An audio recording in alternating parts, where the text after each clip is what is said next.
मंडळी, रंगभूमी.comच्या पॉडकास्टमध्ये तुमचं स्वागत आहे. या पॉडकास्टद्वारे तुम्हाला नवनवीन लेख, कथा व विविध कलाकारांच्या मुलाखतीही ऐकायला मिळणार आहेत. या एपिसोडमध्ये आपण ऐकणार आहोत एक विनोदी भयकथा. ही कथा आपल्याकडे पाठवली आहे अनामिक वानखेडे यांनी. थँक्यू अनामिक. तुम्हालाही वेगवेगळ्या कथा आणि लेख आमच्यापर्यंत पोहोचवायचे असतील तर त्याबद्दल आम्ही एपिसोडच्या शेवटी माहिती देणार आहोत, त्यामुळे कुठेही जाऊ नका. तसंच तुम्हाला या विविध लेख आणि कथांचा तसंच इतर नवनवीन उपक्रमांचा आस्वाद घ्यायचा असेल तर रंगभूमी.comला सोशल मीडियावर फॉलो अँड सबस्क्राईब करायला विसरू नका. सादर आहे अनामिक वानखेडे लिखित भयकथा. कथेचं नाव आहे सपना. बुलढाण्याला मित्राचा वाढदिवस होता. मी खामगाववरून स्कूटीने निघालो होतो. बुलढाण्याला जायला ज्ञानगंगा अभयारण्यातून बोथा घाट मार्गे जावं लागतं. या अभयारण्यात अस्वल बिबट्यासारखे हिंस्त्र प्राणी आहेत, तसंच बरेचसे पक्षी देखील. प्राण्यांच्या सुरक्षिततेसाठी रात्री 8 नंतर रस्ता बंद करण्यात येतो याची मला पूर्ण कल्पना होती. वाढदिवस अर्ध्यावर सोडून गेट बंद होण्यापूर्वी मी अभयारण्याच्या गेट समोर पोहोचलो तर तिथे असणारे लोक मला एकटं जाऊ नको असं म्हणाले. पण मला घरी जायचं होतं. एक पर्यायी मार्ग देखील होता, पण तो बराच लांब होता आणि मला पेट्रोल संपण्याची भीती होती. मी थोडा वेळ विचार केला. मला एक बस त्या मार्गाने जाताना दिसली. मी हिम्मत करून त्या बस मागे निघालो. जसा मी निघालो, बाजूला हॉटेलवर एक बाबा जोरात ओरडले, रस्त्यात थांबू नको, सपनी धरल. पहिलंच मी घाबरलो होतो, आता अजून घाबरलो. पण मला काहीही करून ती बस सोडायची नव्हती. शेवटची बस होती. त्या समोर आणि मागे दुसरं कुठलंही वाहन दिसत नव्हतं. मी वेगात निघालो. रस्त्यावर कडेला जीप उभी होती. त्यावर महाराष्ट्र शासन लिहिलेलं दिसलं. थोडा जीवात जीव आला.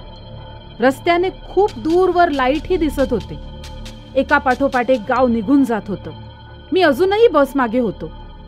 थोडं समोर गेल्यावर बसने उजव्या बाजूचा इंडिकेटर दिला आणि वळली. आता मला कळून चुकलं. ही बस काही खामगावपर्यंत आपल्याला सोबत देणारी नाही. काही वेळ स्कूटीचा वेग कमी केला. बस बघत राहिलो. काही क्षणातच ती बस बरीच दूर निघून गेली आणि हळूहळू दिसेनाशी झाली. आता रस्त्यावर काहीच नव्हतं. आकाशात काळकुट्ट आभाळ. चंद्र कुठे दिसत नव्हता. चांदण्याकडे बघायची हिम्मत नव्हती. येताना दुतर्फा हिरवीगार दिसणारी झाडं आता खायला उठली होती. जणू अकराळ विक्राळ आकार हात खोलून मला बोलवत होते असं वाटू लागलं. मी जोरात हसलो आणि म्हटलं, रिकामं डोकं भुताचं घर. तोच असा आवाज आला. आता मात्र डोळ्यात पाणी आलं. हात थरथरू लागले. स्कूटीवरील ग्रिप अधिक घट्ट झाली. त्यामुळे वेग वाढला आणि माझ्या बोटाने अचानक हॉर्न वाजवायला सुरुवात केली. मी काय करत आहे माझं मलाच कळत नव्हतं. आजूबाजूला शांतता, त्यात माझ्या हॉर्नचा आवाज. समोर पाटीवर हॉर्न वाजवू नये असं दिसलं. आज मला माझ्या बुलेटची आठवण झाली. बुलेट असती ना तर त्या आवाजाने जंगलातील आवाज ऐकू आले नसते आणि अजून जोरात बाहेर निघून जाऊ शकलो असतो. काही वेळाने पुन्हा दूरवर लाईट दिसू लागले. गावात जाऊ असं वाटलं. पण आता 8 किलोमीटरचा रस्ता बाकी होता. मी डोक्यात काहीच विचार आणला नाही आणि जोरात गाणं म्हणू लागलो. तसं कानाजवळून हळूवार हवा गेली. कुणी शिट्टी वाजवावी असा कान वाजला. मी मधुमतीमधलं सुहाना सफर गाणं म्हणत होतो.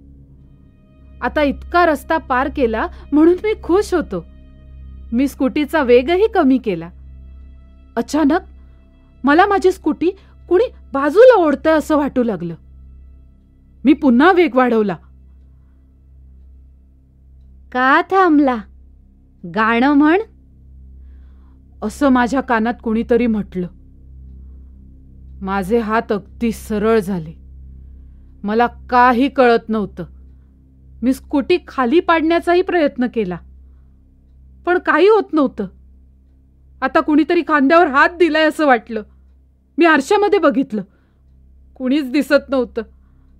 पुन्हा आवाज आला, मरायचं का तुला? मी काहीच बोललो नाही, डोळे घट्ट मिटले. तरी ही स्कूटी सुरूच होती. मला खांद्यावर हात जाणवत होते. माझा गळा कोरडा झाला, कंठ दाटून आला. मी काही बोलण्याचा प्रयत्न करत होतो, पण मला बोलणंही जमत नव्हतं. मी डोळे उघडले आणि बघतो तर काय, मी विरुद्ध दिशेने जात होतो. आता मला पुन्हा बुलढाणा लिहिलेलं दिसलं. मी काहीच करत नव्हतो, माझी स्कूटी सुरूच होती. आता म्हणणार आहेस की नाही? मी सेकंदाचाही विलंब न करता सुहाना सफर म्हटलं आणि माझा आवाज मला स्पष्ट ऐकू आला. आणि पुन्हा खामगावची पाठी दिसली. मी गाणं पूर्ण केलं. पुन्हा आवाज आला, मी सपना, माझं आवडीचं गाणं आहे हे, आणि तू शांत दिसतो, भला माणूस आहे. पुन्हा या रस्त्याने येऊ नको. आणि अचानक मी भानावर आलो. खामगाव बायपासला येऊन पोहोचलो होतो. रस्त्याच्या कडेला स्कूटी थांबवली आणि रडू लागलो. खूप वेळ रडलो. स्कूटी सुरू करण्याचा प्रयत्न करू लागलो. त्यामधलं पेट्रोल कधीच संपलं होतं. म्हणजे मला सपनाने बाहेर आणून सोडलं होतं. ह्याची जाणीव होताच मी तिथेच चक्कर येऊन पडलो. जाग आली तेव्हा मी माझ्या घरी होतो. मी स्वप्न समजून सगळं विसरून जायचं ठरवलं. तोच आई आली, मला ग्लासभर दूध दिलं आणि म्हटली, झोप, बाहेर सपना लक्ष ठेवू नये. तर ही होती अनामिक वानखेडे लिखित कथा सपना. पुन्हा एकदा मी तुमचे खूप आभार मानते अनामिक. थँक्स, तुम्ही ही कथा आमच्यापर्यंत पोहोचवलीत. एपिसोडच्या सुरुवातीला सांगितल्याप्रमाणे तुम्हालाही तुम्ही लिहिलेल्या कथा, लेख आमच्यापर्यंत पोहोचवायचे असतील तर रंगभूमी.com वेबसाईटला नक्की भेट द्या. त्यावर साहित्य सहवास नावाचा सदर आम्ही इंट्रोड्यूस केलेला आहे आणि त्या सदराअंतर्गत एक फॉर्म दिलेला आहे. तो फॉर्म भरून तुम्ही तुमचा लेख आमच्यापर्यंत पोहोचवू शकता. आणि रंगभूमी.com पॉडकास्टला सबस्क्राईब करायला विसरू नका. ही कथा जर तुम्हाला आवडली असेल तर तुमच्या फॅमिली अँड फ्रेंड्ससोबत नक्की शेअर करा. चला तर मग भेटूया पुढच्या एपिसोडमध्ये एका नवीन कथेसोबत, नवीन लेखासोबत. तोपर्यंत काळजी घ्या मंडळी. धन्यवाद. आणि हो, त्या वाटेवरून जाऊ नका, नाहीतर सपना धरल.